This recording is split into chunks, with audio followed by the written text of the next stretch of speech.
জয় জয় জগন্নাথ বলদেব সুভদ্রা সুদর্শন চক্র কি জয় হোক। আজকে শ্রী শ্রী জগন্নাথ দেবের স্নানযাত্রা মহোৎসব। আজকে শ্রী জগন্নাথ দেবের জন্মতিথি। এই দিনেই স্নানযাত্রা। জ্যৈষ্ঠ মাসের পূর্ণিমা তিথিতে এই আয়োজন।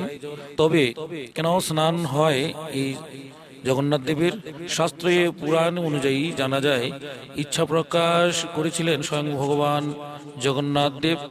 মহারাজ ইন্দ্রদম্বুকে বলেছিলেন আবির্ভাব তিথিতে যেন তাকে বাইরের মণ্ডপে এনে স্নান করানো হয়। জগন্নাথ দেবের স্নান যাত্রা এটি মূল কথা। তবে এর অনেক তথ্য রয়েছে।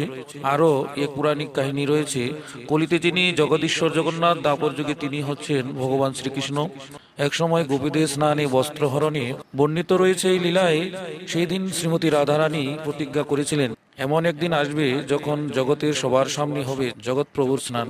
মহাপূর্ণিমা পুণ্য স্নানে মহালগ্ন কলিতে প্রভু জগন্নাথের স্নানযাত্রা আগের দিনে বলরাম ও সুভদ্রা জগন্নাথের মূর্তি সহ সুদর্শন চক্র ও মদনমোহন বিগ্রহকে গর্ভগৃহ থেকে বার করে এনে স্নান বেদিতে রাখানো হয়। সেই এক বিশাল শোভাযাত্রা। ভক্তেরা এই সময় জগন্নাথ দেবকে বাইরে দর্শন করতে পারে। স্নানযাত্রার দিন মন্দিরের উত্তর দিকে কুয়ো থেকে জল এনে স্নান মন্ত্র উচ্চারণ মাধ্যমে শুদ্ধিকরণ করানো হয়। তারপর 108টি কলসের সেই জল নিয়ে বিগ্রহগুলিকে স্নান করানো হয়। সেই দিন সন্ধ্যা স্নানের পরে সমাপ্তির পর জগন্নাথ এবং বলরামকে গণেশ রূপে সাজানো হয়।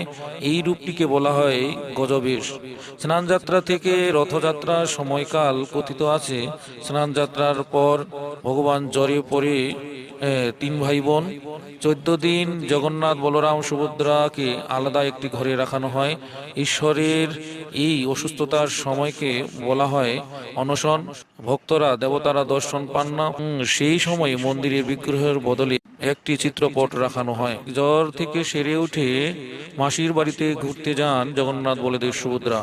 জয় শ্রী জগন্নাথ দেব।